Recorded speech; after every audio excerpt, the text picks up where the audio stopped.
Selamat datang di Semesta Jumanji, semesta di mana setiap lemparan dadu sebuah game yang mirip Monopoly dapat memberikan kejutan yang tak terduga, mirip dengan harga Pertamax yang tiba-tiba naik tengah malam tanpa diduga. Cerita dimulai di tengah hutan pada tahun 1869 dengan nunjukin ada dua bocah yang mau ngubur sesuatu. Astaga, besar sekali tagihannya. Udah, jangan khawatir, kita harus menguburnya biar nggak usah bayar. Tolong aku ditarik. Lo mau kemana anjir? Kubur dulu. Bagaimana kalau ada yang menggalinya lagi? Semoga saldo miliknya cukup untuk membayarnya. Au, au. Maju 100 tahun ke depan, hutan tadi udah berubah jadi perkotaan yang ramai penduduk. Terus ada satu bocah ini yang lagi goes sepeda terus dikejar sama bocah-bocah keparat. Takut gegara kalah jumlah, dia pun meluncur ke tempat pabrik milik bapaknya buat nyari perlindungan. BTW nama nih bocah itu Alan ya. Habis itu dia ketemu sama salah satu pekerja di sana yang kalau dilihat udah lumayan akrab. Dia ngasih tunjuk sepatu model baru yang bakal merubah tren sepatu di masa depan. Terus gak selang lama bapaknya datang dan Alan tanpa sadar naruh sepatunya di tempat mesin press. Si Alan kena omel sama bapaknya gegara dia harusnya nggak boleh di sini, terus nyinggung kalau dia tuh harus berani ngadepin si tukang bully. Pak, mereka tuh berlima anjir. Lu pikir aja pakai logika gimana caranya nge-solo mereka. Kalau lu Alucard udah full item dan pakai WON sih aman anjir. Lanjut, sebel gegara diomelin sama bapaknya, si Alan pun cabut tapi belum sampai pintu depan. Sepatu yang ditaruh di mesin penggiling tadi jadinya rusak sampai berasap. Dan yang kena masalahnya tuh si Carl ini. Belum sempat naik sepedanya, si Alan udah dicegat sama geng pembuli tadi, terus dihajar di tempat sampai babak belur. Dan gak lupa maling sepedanya si Alan. Terus gak jauh dari lokasi pabrik tadi, ada proyek pembangunan dan si Alan tiba-tiba dengar ada sesuatu yang mencurigakan dari sana. Dijelek-jelekin saya juga diam.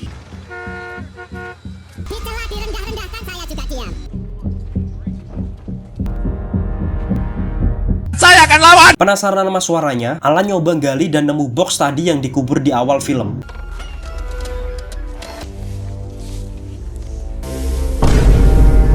Anjir, gede banget, cok. Nih orang nyicil KPR rumah apa gimana? Woi, sedang apa kamu? Karena mendapatkan barang yang menarik, Alan ngebawa kabur tuh benda ke rumahnya. Terus pas sudah sampai rumah, dia nyoba buka tuh benda dan ternyata nih benda semacam papan game bernama Jumanji. Gak selang lama ibunya Alan manggil dia dan itu ngebuat dia kaget dan buru-buru nyembunyiin papan tadi. Udah kayak cowok yang lagi kegep pas melakukan kegiatan positif dalam kamarnya.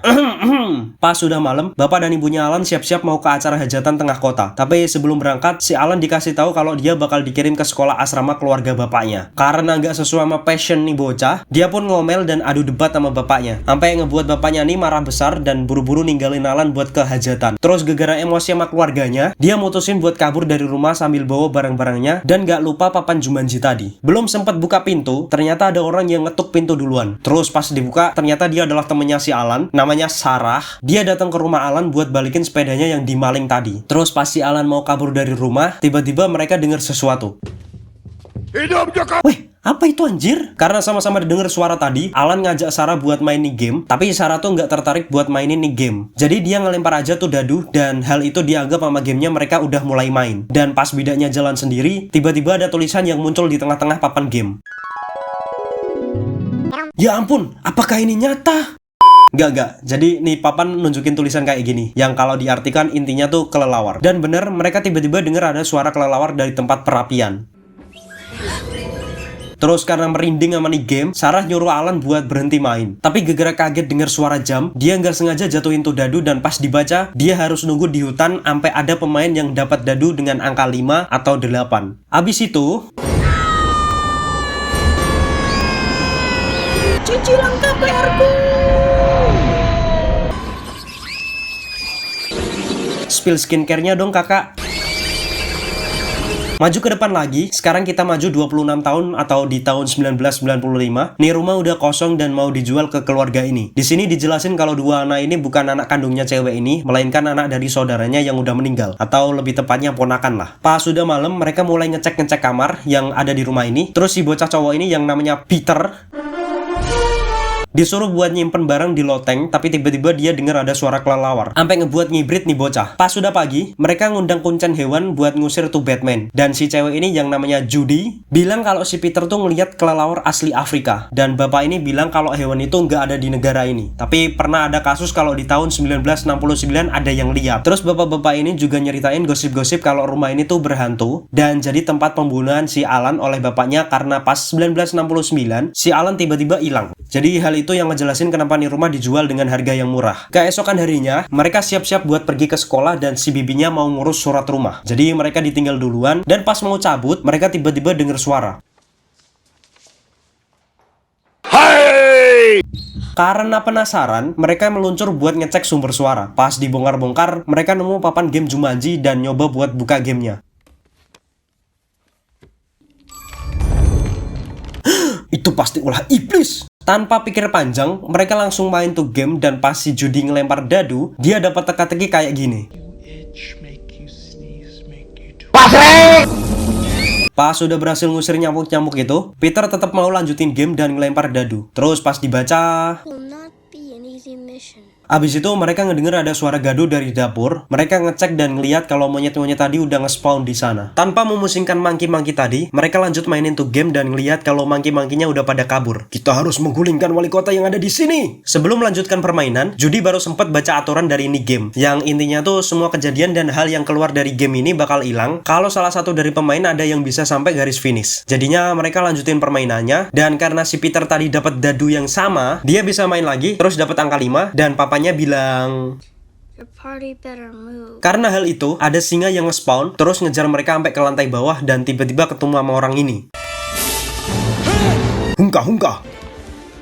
Karena udah punya skill bertahan hidup di alam liar, orang ini bisa dengan mudah ngejebak tuh singa. Habis itu mereka temu akrab, papa pulang. Dan nih orang langsung meluncur ke bekas kamarnya Alan. Terus di sini kita tahu kalau nih orang adalah Alan setelah 26 tahun menghilang. Karena udah kangen sama keluarganya, dia teriak-teriak manggil bapak ibunya. Tapi di sini dijelasin sama si Judy kalau nih rumah udah bukan milik orang tuanya dan mereka udah nggak ada di sini sejak lama. Nggak percaya mendengar itu, dia langsung lari keluar rumah buat lihat-lihat daerah sekitar. Astaga, dia telanjang! Turun! Apa yang kau lakukan, hah? Terus kamu orang sini apa bukan? Dulunya sih iya, Pak. Tapi saya pergi ke... Indonesia. 26 tahun di Indonesia efeknya bakal lebih dari ini deh. Pas si Judy sama Peter lagi ngejelasin siapa si Alan, tiba-tiba mobil polisi ini dimaling sama duo monkey. Abis itu si Alan pergi ke pabrik bapaknya dan kecewa ngelihat tempatnya udah tak berbentuk lagi. Menoleh ke atas, dia lihat kalau ada orang di bekas ruang kantor bapaknya. Tapi dia kecewa lagi karena yang ditemui cuma orang tunawisma. Dan beliau ngejelasin kalau tempat ini udah nggak beroperasi sejak si Alan hilang karena bapaknya berusaha keras nyari keberadaan si Alan sampai ngebuat bapaknya bangkrut. Selain jelasin itu, dia juga ngasih tahu kalau orang tuanya udah meninggal. Habis itu pas mau balik lagi ke rumah, mereka nggak sengaja menyaksikan kecelakaan yang penumpangnya kayak ada bekas gigitan nyamuk. Karena merasa ada yang janggal, Alan ngajak buat masuk mobil dan dikejutkan dengan datanya nyamuk segede ini. Panik karena mereka dikepung kayak aksi demo penolakan MBG, Alan nyoba nyetir mobilnya secara ugal-ugalan sampai ke rumah. Berhasil sampai di rumah dengan nyaris selamat, Alan reuni lagi dengan pakaian lamanya dan dikagetkan dengan papan Jumanji karena si Judy mau ngajak nyelesain nih game. Tapi karena PTSD sama tuh game, Alan nggak mau dan milih buat mandi terus menyantap makanan. Dingin anjir. Karena si Alan gak mau main, si Peter ngeceng-cengin Alan kalau dia penakut. Habis itu gegara egonya kena, si Alan bilang kalau dia bakalan ikut nemenin main. Lanjutlah mereka main, tapi pas Judy ngelempar dadu, pionnya nggak gerak dan Alan sadar kalau mereka ngelanjutin game yang dimulai pada tahun 1969. Jadinya Judy ngasih dadunya ke Alan, tapi Alan juga sadar kalau itu bukan gilirannya, melainkan giliran si Sarah. Karena hal itu, meluncurlah mereka ke rumahnya si Sarah dan Alan pun memperkenalkan dirinya, sampai ngebuat pingsan Sarah.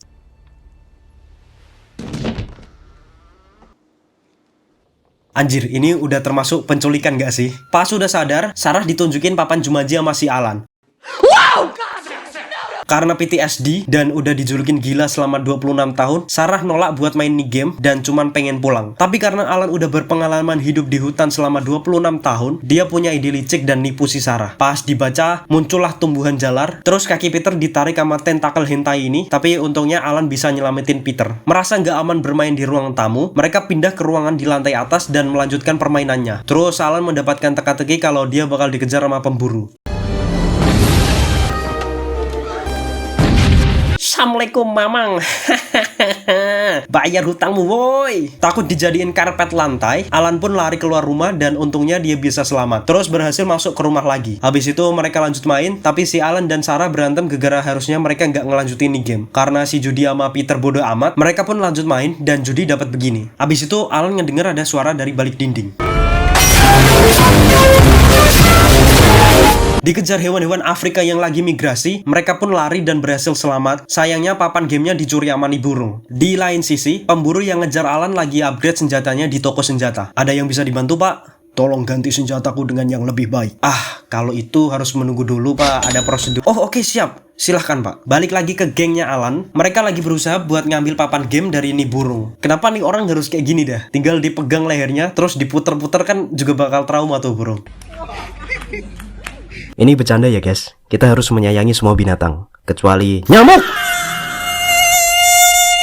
Dan hewan berbahaya lainnya. Abis berhasil dapetin papan pas mau hanyut, mereka lanjut mau balik ke rumah. Tapi yang gak mereka ketahui, mereka lagi diikuti sama pemburu tadi. Belum sempat sampai rumah, si polisi ini ketemu mereka dan nangkep Alan gegara ngira kalau semua ini salahnya Alan. Terus pas mereka semua lagi sibuk sama si Alan, Peter nyoba berbuat curang biar cepat finish. Tapi karena sistem gak bisa dicurangi, dia pun kena hukuman diubah jadi monkey. Pas dalam perjalanan, ternyata nih polisi adalah pegawai yang dulu pernah ngasih sepatu ke Alan. Dan di sini Alan ngaku kalau dia adalah anak yang hilang 26 tahun yang lalu. Walaupun awalnya nggak percaya, tapi akhirnya Alan dibebasin. Terus gara dia nggak mau si Carl ikut campur, Carl diborgol di mobilnya. Gak selang lama, mereka mendengar laporan kalau di kota lagi rusuh banget, dan hal itu ngebuat Alan balik lagi buat meluncur ke kota. Anjir, ada polisi! Ya aku kan juga polisi. Tenang. Selamat siang saudara-saudara. Di lain sisi, Sarah DKK udah ada di kota yang keadaannya udah rusuh banget. Halo manis. Karena buat ngeluarin Alan dari penjara butuh uang, mereka nyoba ambil uang di ATM yang ternyata mesinnya rusak. Terus gak selang lama si pemburu datang buat ngambil papan Jumanji, tapi untungnya berhasil diambil balik sama Peter. Ternyata keberuntungan Peter tidak bertahan lama. Dia ketemu sama rombongan hewan migrasi tadi dan kejebak di dalam mobil. Habis itu si pemburu tadi berhasil ngambil papannya lagi dan dibawa ke supermarket terdekat. Pas sudah sampai supermarket, mereka berhasil ngambil papannya lagi dan kejar-kejaran sama tuh pemburu sampai bisa ngejebak bapak-bapak ini.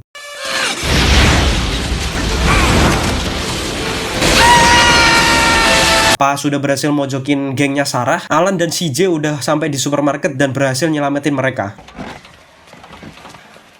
Dasar warga tidak tahu diuntung. Baliklah mereka ke rumah Alan yang bentukannya udah kayak hutan Amazon. Mereka lanjut main dan Sarah dapat hukuman hujan deres. Habis itu mereka mau pindah ke atas, tapi gegara hujannya deres bukan main dan rumahnya kayak kota-kota yang sistem irigasinya jelek. Mereka disambut sama banjir bandang. Belum selesai sama masalah banjir bandang, ada buaya darat yang juga ikut nimbrung sampai mau makan Sarah. Untungnya Alan berani buat ngatasin nih buaya. Tenang manis, Kakanda ada di sini. Di luar rumah, Pak Polisi dan bibi mereka udah datang dan berhasil nyelamatin mereka dengan cara ngebuka pintu. Selamatlah mereka, terus gegara Alan udah berani nyelamatin Sarah, dia mau dikasih hadiah ciuman. Tapi karena iman Alan yang begitu kuat, dia memilih untuk tidak melakukannya. Lanjutlah mereka main di atas, pas giliran Alan, dia dapat hukuman kayak pasir hisap, dan disedotlah dia. Untungnya Judy cepat-cepat ngelempar dadu dan itu bisa nyelamatin Alan. Tapi konsekuensinya Alan dan Sarah kejebak di lantai. Habis itu giliran si Peter dan Doi dapat hukuman berupa laba-laba seukuran Golden Retriever. Tanpa buang waktu, Peter ngambil kapal di bawah. Judy nyoba nyelamatin mereka sebisanya, tapi malah ketembak sama tanaman jalar. Aku mau bubuk cantik dulu ah.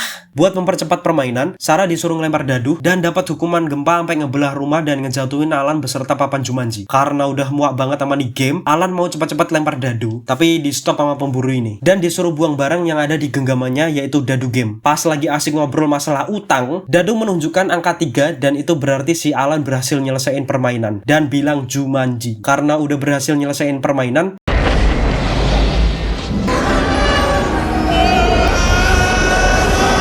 semua kembali ke awal, yaitu waktu Alan dan Sarah pertama kali main. Terus Alan ngobrol antara bapak dan anak kayak keluarga cemara. Habis itu akhirnya hubungan mereka jadi akur lagi. Oh ya, Alan juga ngaku kalau dia yang udah ngerusakin mesin di pabrik pas awal tadi. Habis itu dibuanglah permainan ini gegara Alan dan Sarah udah muak banget. Game biadab! Kurifan nih. Maju ke masa depan lagi, Alan dan Sarah udah nikah dan sukses. Terus mereka ketemu sama orang tua Peter dan Judy bersama Judy dan Peter yang gak inget apapun tentang kejadian sebelumnya. Terus di pesisir pantai Prancis, ada dua anak yang menumpangkan game biadab ini lagi. Abis ini aku mau jajan sebelah ah. Ini baru jam 6 woi. Apakah mereka bisa selamat? Entahlah. Hanya monyet Afrika yang tahu. Dah tamat, nih film jadi salah satu film yang memorable buat aku sih. Dulu pas lebaran waktu aku masih bocah, mesti nonton nih film di TV. Oh ya, kalau ada salah satu pemain yang meninggal, apakah gamenya bisa dilanjutkan atau stuck gitu aja ya? Dan apakah kalau selesai gamenya, orang yang mati bisa hidup lagi? Anjir, teori yang sangat menarik nih.